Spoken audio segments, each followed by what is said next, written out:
ओम शांति, ओम शांति, ओम शांति। आज प्यारे बाबा की 29 तारीख के महावाक्य हैं।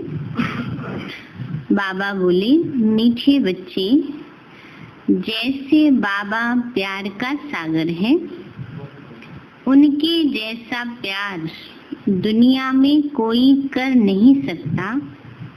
ऐसे तुम बच्चे भी बाप समान बनो। किसी को रंज माना नाराज मत करो। मीठे बच्चे, जैसे बाबा प्यार का सागर है, उनके जैसा प्यार दुनिया में कोई कर नहीं सकता। ऐसे तुम बच्चे भी बाप समान बनो। किसी को रंज माना नाराज मत करो। प्रश्न है, किस प्रकार के ख्यालात चलते रहें तो खुशी का पारा चढ़ा रहेगा। बाबा बोले, अभी हम ज्ञान रत्नों से अपनी झोली भर रहे हैं, फिर यह खानियां आदि सब भरपूर हो जाएंगी। वहां सतयुग में हम सोने के महल बनाएंगे।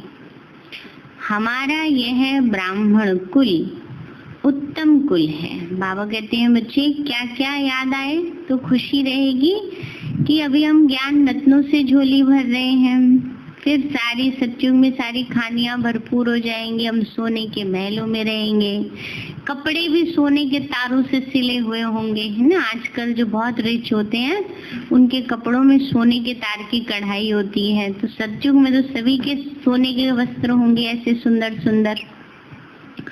तो ऐसा चिंतन करें। दूसरी बात, हमारा यह ब्राह्मण कुल उत्तम कुल है। हम सच्ची सच्ची सत्य नारायण की कथा, अमर कथा सुनते और सुनाते हैं। ऐसे ऐसे ख्यालात चलते रहें तो खुशी का पारा चढ़ा रहेगा। ओम शांति। बच्चे बाप की याद में बैठे हैं। यह श्रीमत अर्थात श्रेष्ठ ते श्रेष्ठ मत मिलती है। याद की यात्रा बहुत मीठी है। बच्चे नंबरवार पुरुषार्थ अनुसार जानते हैं कि जितना बाप को याद करेंगे उतना बाबा स्वीट लगेगा। सैक्रीन है ना, बाबा क्या है? सैक्रीन है। सब संबंधों की मिठास बाबा में समाई है। एक बाप ही प्यार करते हैं, बाकी तो सब मार देते हैं।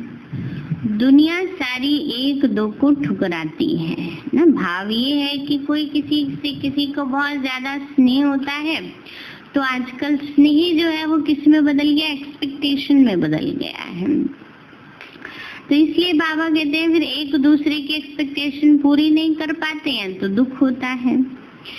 तो इसलिए बाबा ने कहा, दुनिया सारी एक दो को ठुकराती है, बाप प्यार करते हैं, उनको सिर्फ तुम बच्चों ने ही जाना है। बाबा कहते हैं, मैं जो हूँ जैसा हूँ, कितना बड़ा हूँ, बताओ हमारा बाप कितना बड़ा है।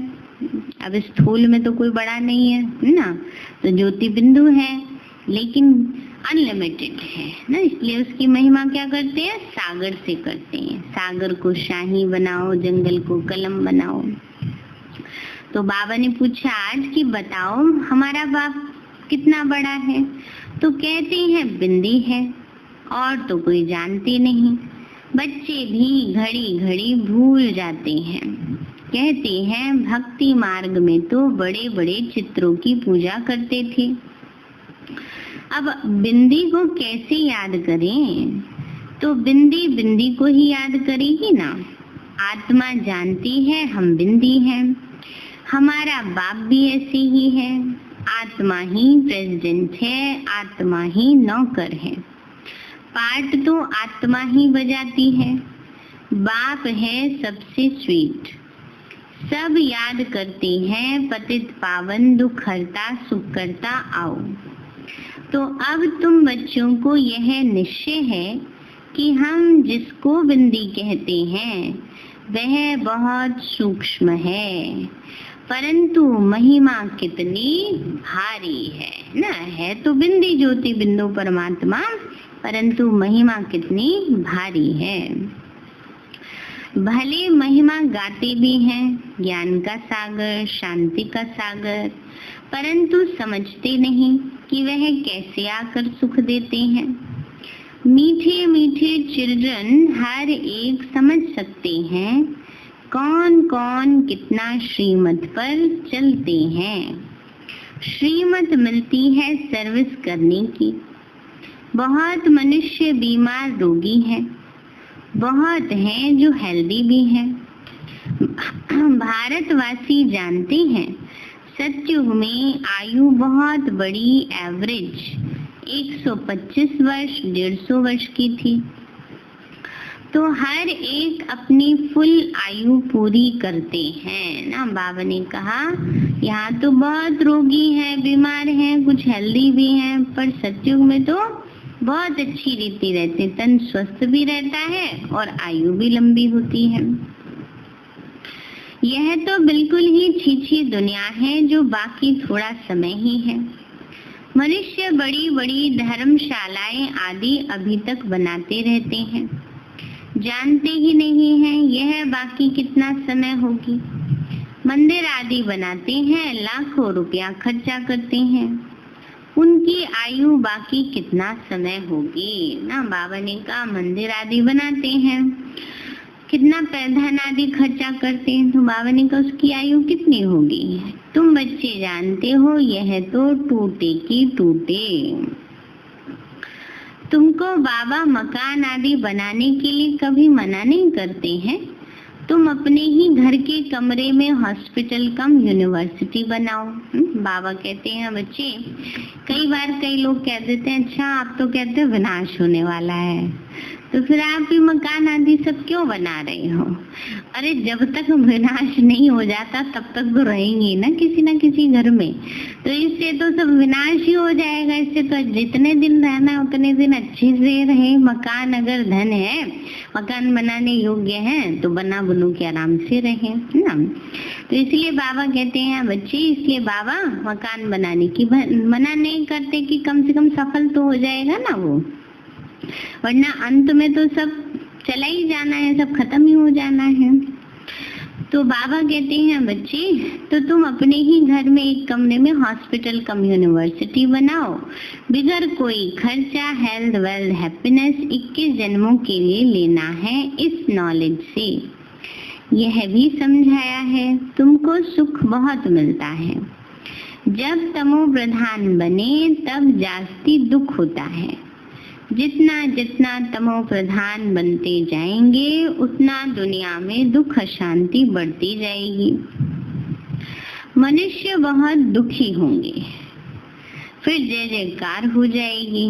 तुम बच्चों ने जो विनाश दिव्य दृष्टि से देखा है सो फिर प्रैक्टिकल में देखना है। स्थापना का साक्षात्कार भी बहुतों ने किया है।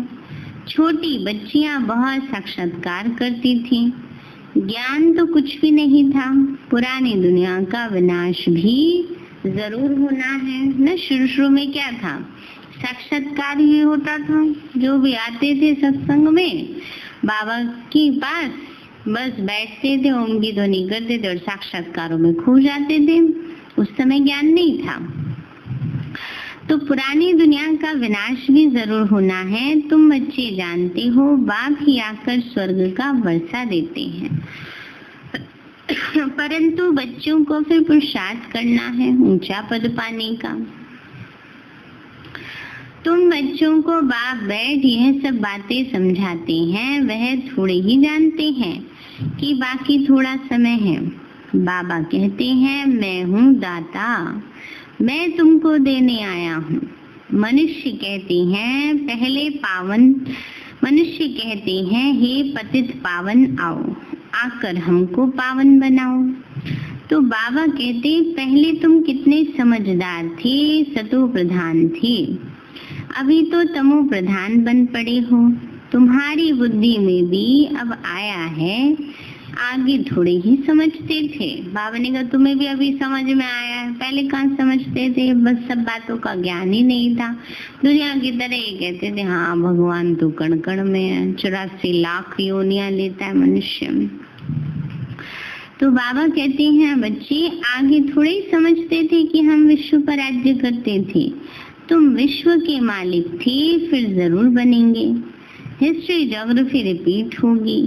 बाप ने समझाया है 5000 वर्ष पहले मैं आया था, तुमको स्वर्ग का मालिक बनाया था, फिर तुम 84 जन्मों की सीढ़ी उतरते हो। यह विस्तार कोई भी शास्त्र में नहीं है। शिव बाबा ने कोई शास्त्र आदि पढ़ा है क्या? बाबा को तो आवश्यकता ही नहीं है, वो तो ज्ञान का सागर है। उनको तो ज्ञान की अथॉरिटी कहा जाता है। वो लोग भी शास्त्र आदि पढ़कर शास्त्रों की अथॉरिटी के बनते हैं। वह भी तो गाते हैं पतित पावन आओ, गंगा स्नान करने जाते हैं। वास्तव में यह भक्ति है ही गृहस्थियों के लिए। बाप बैठ समझाते हैं, उनको भी पता नहीं कि सदगति दाता कौन है। बाप समझाते हैं तुम मुझे बुलाते भी हो कि हे पतित पावन आओ, मैं तुमको पावन बनाता हूँ, मैं तुमको पढ़ाने के लिए आता हूँ, ऐसे नहीं कि हम पर कृपा करो। बाबा कहते हैं बच्चे मैं तुम्हें पावन बनाने आता हूँ, पढ़ाने आता हूँ। अब पढ़ो लिखो हो नहीं, कह दो बाबा बस कृपा कर दो, ऐसे हम तो सत्युग में चले जाएं, ऐसे हम तो ऊंचे पद मिल जाए हमें। ऐसा कैसे पॉसिबल है? फिर तो सबको ही ऊंचा पद देना पड़े, फिर तो सारे राजा महाराजा बन जाए, बच्चे तो उसके सारे है ना। तो इसलिए बाबा कहते हैं मैं तो टीचर हूँ। अब टीचर सबको एक जैसे नंबर कैसे दे देंगे ना? चलो बाप के लिए तो ये सबको प्रॉपर्टी एक जैसी दे देते हैं, लेकिन टीचर तो सबको एक जैसे नंबर नहीं देते, जो करेगा सो पाएगा। तो इसलिए बाबा कहते मैं तो टीचर हूँ, तुम कृपा आदि क्यों मांगते हो? आशीर्वाद तो अनेक जन्म लेते आए हो, अब आकर माँ बाप की मिल्कियत का मालिक बनो और आशीर्वाद क्या करेंगे? बच्चा पैदा हुआ और बाप की मिल्कियत का मालिक बना। लौकिक बाप को कहते हैं कि कृपा करो, यहाँ तो कृपा की बात ही नहीं है, सिर्फ बाप को याद करना है। यह भी किसी को पता नहीं है कि बाबा तो बिंदु है, अभी तुमको बाप ने बताया है। सभी कहते भी हैं परम पिता परमात्मा, गॉड फादर, सुप्रीम सोल। तो परमात्मा ठहरे ना, वो है सुप्रीम, बाकी सब आत्माएं हैं ना। तो सुप्रीम बाप आकर आप समान बनाते हैं और कुछ नहीं है। कोई की बुद्धि में होगा क्या कि बेहद का बाप जो स्वर्ग का रचयिता है वह आकर स्वर्ग का मालिक बनाते हैं। तुम अभी जानते हो कृष्ण के हाथ में स्वर्ग का गोला है ना, एक चित्र है ना, श्री कृष्ण के हाथ में स्वर्ग का गोला है और पैर की तरफ नर्क का गोला है। तो माना नर्क को भूल जाना है और स्वर्ग को याद करना है, स्वर्ग में जाना है। हम बाबा कहते हैं बच्चे गर्भ से बच्चा बाहर निकलता तब आयु शुरू होती है। श्री कृष्ण तो पूरे 84 जन्म लेते हैं, गर्भ से बाहर आया उस दिन से 84 जन्म गिनेंगे। लक्ष्मी नारायण को तो बड़ा होने में 30-35 वर्ष लगे ना, तो वह 30-35 वर्ष 5000 से कम करना पड़े। शिव बाबा का तो गिनती नहीं कर सकते, शिव बाबा कब आए टाइम दे नहीं सकते। शुरू में साक्षात्कार होते थे, मुसलमान लोग भी बगीचा आदि देखते थे ना। बाबा का एक ड्राइवर थे, वो मुसलमान था भाई, तो कहता था अल्लाह का बगीचा देखा। एक पहरेदार था, क्योंकि सिंध कराची में रहते थे ना उन दिनों, तो वहाँ पर मुसलमान भी होते थे। तो बाबा की जो था मकान, उसके बाहर जो पहरा देता था वो मुसलमान था, तो उसको बाबा अल्लाह का बगीचा नजर आता था। तो यह नौधा भक्ति तो कोई ने नहीं की, घर बैठे आप ही ध्यान में जाते रहते थे। वह तो कितना नौधा भक्ति करते हैं। तो बाप बैठ सम्मुख समझाते हैं, बाबा दूर देश से आया है, यह बच्चे जानते हैं, इसमें प्रवेश कर हमको पढ़ाते हैं, लेकिन फिर बाहर जाने से नशा ही कम हो जाता है। याद रहे तो खुशी का पारा भी चढ़ा रहे और कर्मातीत अवस्था हो जाए, परंतु उसमें टाइम चाहिए। अब देखो, श्री कृष्ण की आत्मा को अंतिम जन्म में फुल ज्ञान है, फिर गर्भ से बाहर निकलेंगे तो पाई का भी ज्ञान नहीं होगा। तो बाप आकर समझाते हैं, कृष्ण ने कोई मुरली बजाई नहीं, वह तो ज्ञान जानते ही नहीं, लक्ष्मी नारायण ही नहीं जानते, तो फिर ऋषि मुनि सन्यासी आदि कैसे जानेंगे। विश्व के मालिक लक्ष्मी नारायण ने ही नहीं जाना, तो फिर सन्यासी लोग कैसे जानेंगे। कहते हैं, श्री कृष्ण सागर में पीपल के पत्ते पर आया, यह किया, यह सब हैं कहानियाँ। बाबा ने कहा ये सब क्या है, कहानियाँ हैं, इनके पीछे सिंबॉलिक चीजें हैं ना सारी। श्री कृष्ण की आत्मा ने सागर माना ज्ञान सागर शिव बाबा से, पीपल का पत्ता है पवित्रता का प्रतीक, तो पवित्रता की धारणा की और स्वर्ग में आए। बाबा ने कहा जो बैठ लिखी है, कहते हैं नदी में पैर डाला तो वह नीचे चली गई। विचार करो, मनुष्य क्या क्या बातें बना दे सकते हैं ना। बाबा कहते हैं जैसे कहानी में उसमें दिखाते हैं ना, श्री कृष्ण को जब ले जा रहे थे यमुना पार, वासुदेव टोकरे में रख के, तो कहते हैं यमुना यहाँ तक आ गई, और जैसे ही श्री कृष्ण के पैरों को टच किया वैसे ही वो यमुना उतरती गई। तो उसका कहते कहा, उसमें बताते हैं कि वो भी पैर छूने आई थी, चरण स्पर्श करने आई थी यमुना नदी। तो इसलिए बाबा हम बच्चों को समझाते हैं, बाबा कहते हैं बच्चे जो श्री कृष्ण का जन्म होगा वो संगम पर होगा ना, एक तरफ जय जयकार, एक तरफ हाहाकार। सत्युग कब से स्टार्ट होगा, जब से लक्ष्मी नारायण गद्दी पर बैठेंगे, इसलिए ये बात समझाई है ऐसे। तो बाबा कहते हैं बच्चे, वो कहते हैं ये क्या क्या बातें बना सकते हैं, बात समझाते हैं कोई भी उल्टी सुलटी बातों पर कभी विश्वास नहीं करना है। शास्त्र आदि कितने मनुष्य पढ़ते हैं, बाबा कहते हैं पढ़ा हुआ सब क्या करो, भूल जाओ, है ना। वो जो सब शास्त्र आदि पढ़े हैं क्या करो, उनको भूल जाओ। स्लेट साफ होगी तब तो उसमें बुद्धि में बाबा की याद बैठेगी ना, ज्ञान ठीक क्लियर होगा।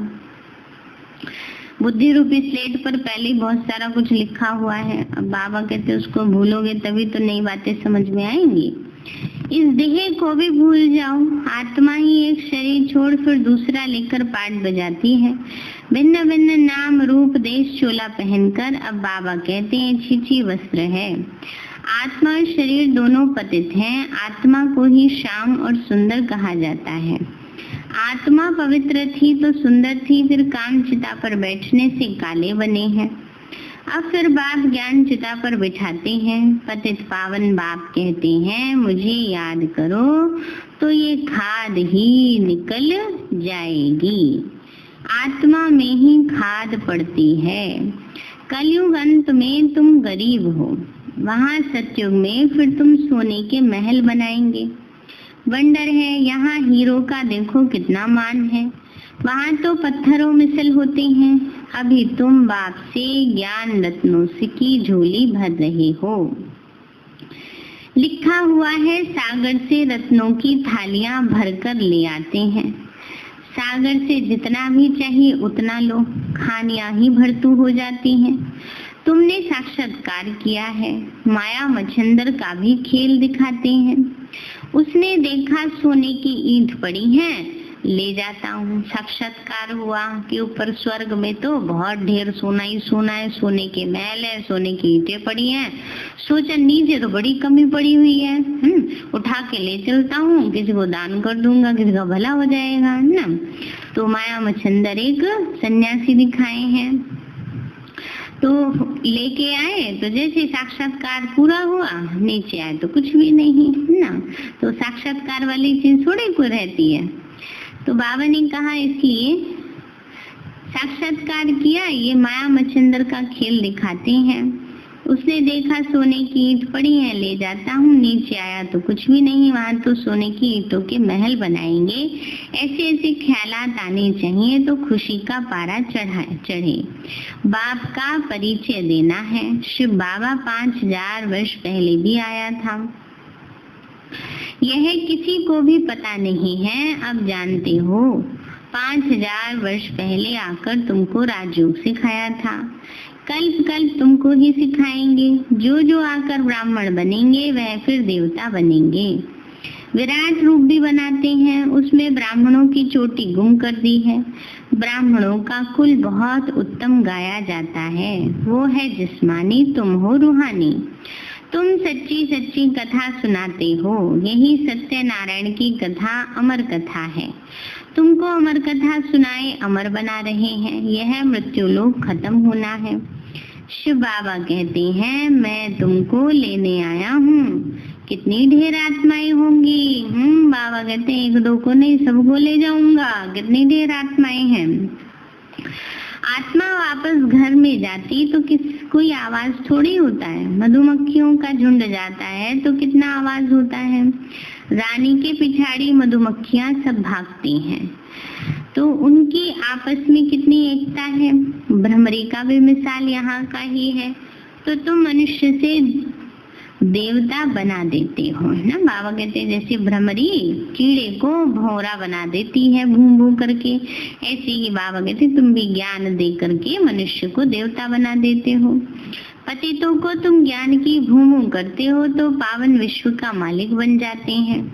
तुम्हारा है प्रवृत्ति मार्ग, उसमें भी मेजॉरिटी माताओं की है, इसलिए वंदे मातरम कहा जाता है। ब्रह्मा कुमारी वह जो बाप द्वारा 21 जन्म का वर्षा दिलाती है। बाप सदा सुख का वर्षा देते हैं। जो सर्विस करेंगे, लिखेंगे, पढ़ेंगे वो होंगे नवाब। राजा बनना अच्छा व नौकर चाकर बनना अच्छा। सबको तो राजा ही बनना अच्छा लगेगा, नौकर चाकर कौन बनेगा। पिछाड़ी के समय तुमको सब मालूम पड़ जाएगा कि हम क्या बनेंगे, फिर पछताएंगे, क्योंकि अपने कर्मों का साक्षात्कार तो सबको होगा ना कि सारे जीवन भर क्या किया। बाबा अंत में दिखाएगा देखो तुमने यहाँ ये किया, इस कर्म की ये सजा। तो फिर सोचेंगे, फिर पछताएंगे कि हम श्रीमत पर क्यों नहीं चले। बाबा कहते हैं फॉलो फादर, ऐसे नहीं कि कोई एक कमरा दे देते हैं सेंटर के लिए और खुद मीठा दिखाते रहते हैं, तो वो थोड़ी को इसका सफल कहा जाएगा, है ना। वो खुद उल्टे पुल्टे काम करते रहे और सोचे हमने सेंटर के लिए कमरा दे रखा है, तो वो एक वातावरण खराब होता है ना उससे। तो बाबा कहते हैं वह पुण्य आत्मा, वह पाप आत्मा, फिर आश्रम नहीं रहेगा, है ना। फिर वो आश्रम वाली फीलिंग थोड़ी आएगी। अब मंदिर में ही बैठ करके कोई अंदर सिगरेट पीता रहे, है ना, तम्बाकू खाए, सिगरेट पिए, शराब पिए अंदर बैठ करके, तो मंदिर वाला वातावरण रहता है? नहीं रहता है। ऐसे बाबा का घर है, आश्रम है, और उसकी एक तरफ एक कमरे में चल रहा है ज्ञान चिंतन, ज्ञान गंगा बह रही है, और दूसरी तरफ ऐसे ऐसे कर्म हो रहे हैं, तो फिर वो आश्रम वाला वातावरण नहीं रहता है। तो घर में स्वर्ग बनाते हैं तो खुद भी स्वर्ग में होने चाहिए ना, सिर्फ आशीर्वाद पर नहीं ठहरना है। बाप को याद करना है, पवित्र बनाकर ही साथ ले जाएंगे। तुमको तो बहुत खुशी रहनी चाहिए। कितना भारी लॉटरी मिलती है। बाप को जितना याद करेंगे उतना विकर्म विनाश होंगे। बाप जितना प्यार दुनिया में कोई कर नहीं सकता, उसको कहा ही जाता है प्यार का सागर।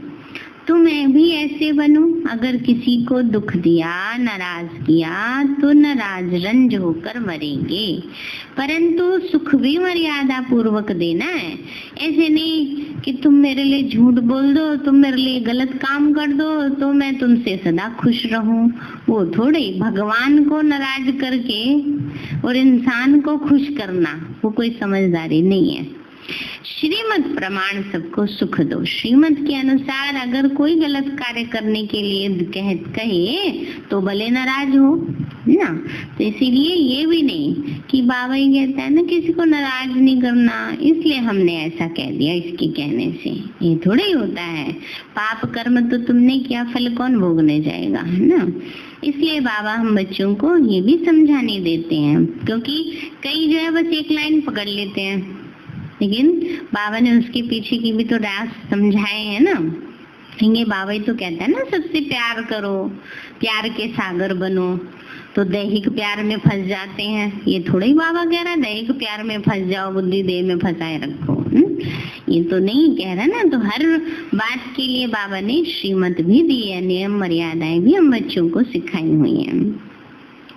तो बाबा कहते हैं बच्चे अगर किसी को दुख दिया, रंज नाराज किया तो रंज होकर मरेंगे। यह कोई बाबा श्राप नहीं देते, तो बाबा समझाने दे रहे हैं कि बेवजह किसी को टॉर्चर करते रहो, दुख देते रहो, वो गलत है।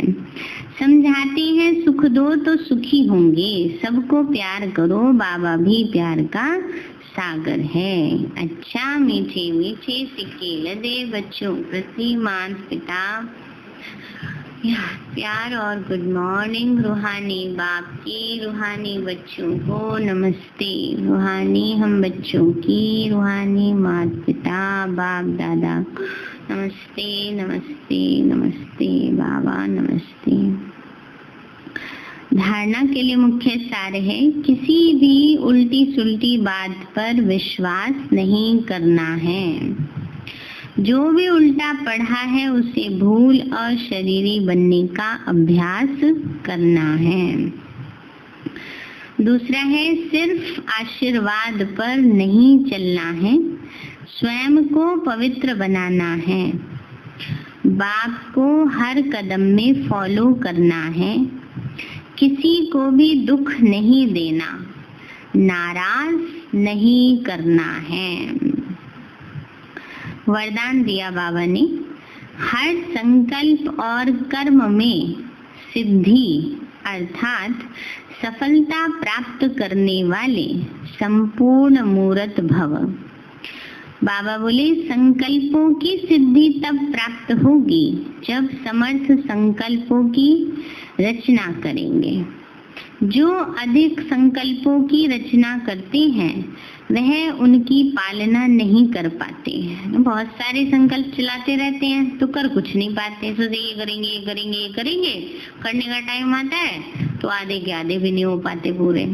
इसलिए बाबा ने कहा जितना थोड़ा सोचोगे उतना मन में शक्ति रहेगी, संकल्पों में शक्ति रहेगी और वो पूरे भी सहज होंगे। तो इसलिए जितनी रचना ज्यादा उतनी शक्तिहीन होती है। तो पहले व्यर्थ रचना बंद करो तब सफलता प्राप्त होगी।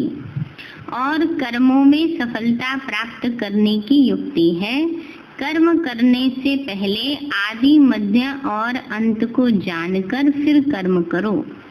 इससे ही संपूर्ण मूर्त बन जाएंगे।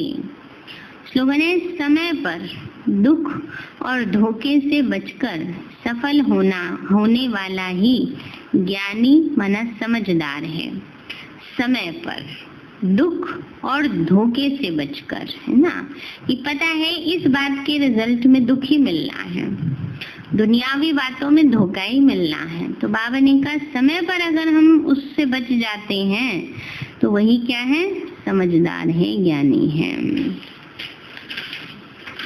सार है मीठे बच्चे, जैसे बाबा प्यार का सागर है वैसे उसके जैसा प्यार दुनिया में कोई नहीं कर सकता। ऐसे तुम बच्चे पे बाप समान बनो, किसी को रंज माना नाराज मत करो। प्रश्न है किस प्रकार के ख्यालात चलते रहें तो खुशी का पारा चढ़ा रहेगा।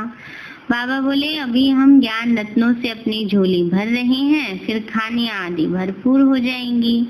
वहां सतयुग में हम सोने के महल बनाएंगे, महलों में रहेंगे।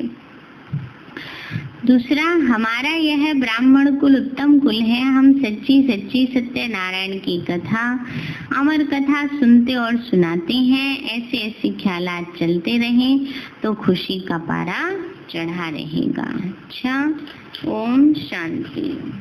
मीठे बाबा, आपने हमें सब कुछ दिया, आपका पदम गुणाबार शुक्रिया। प्यारे बाबा, आप हमें ज्ञान, गुण, शक्तियों, वरदानों और सद्बुद्धि से भरपूर करते हो, आपका बार बार शुक्रिया। मीठे बाबा, आपने मुझ आत्मा को, इस सेवा स्थान को, विश्व की सर्व आत्माओं को निर्विघ्न बनाया, आपका बार बार शुक्रिया। प्रकृति के पांचों तत्वों का भी शुक्रिया, साइंस के साधनों का भी शुक्रिया, लौकिक अलौकिक परिवार का भी शुक्रिया। हे तन, तुम्हारा भी शुक्रिया। विश्व की सर्व आत्माओं का और ब्रह्मांड की सारी शक्तियों का सब प्रकार का सहयोग देने के लिए शुक्रिया। मीठे बाबा, मुझ आत्मा ने जाने अनजाने में जिन भी आत्माओं को मनसा वाचा कर्मणा दुख दिया है, मैं उन सभी से क्षमा चाहती हूँ। मुझे क्षमादान दिलाओ। और जिन आत्माओं ने मुझे दुख दिया है, विघ्न रूप बने हैं, मैं उन सभी को दिल से क्षमा करती हूँ।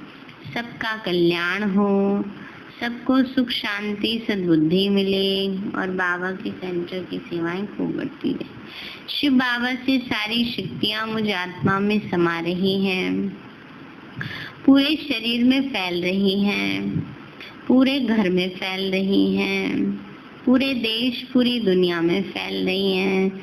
सब प्रकार के वायरस नष्ट होते जा रहे हैं। मैं आत्मा परम धाम में चमकती हुई मणि हूँ। सतयुग में पावन देवताई शरीर में पहले नंबर जन्म में रॉयल फैमिली में हूँ। मैं अष्टभुजाधारी देवी दुर्गा हूँ। मैं विघ्न विनाशक गणेश हूँ। मैं बाबा की छत्र छाया में पलने वाली सर्वश्रेष्ठ ब्राह्मण आत्मा हूँ। मैं फरिश्ता हूँ। मेरे साथ सब कुछ बहुत अच्छा होगा। मेरे साथ सब कुछ बहुत अच्छा होगा। मेरे साथ सब कुछ बहुत अच्छा होगा। मेरे साथ सब कुछ बहुत अच्छा होगा। मेरे साथ सब कुछ बहुत अच्छा होगा।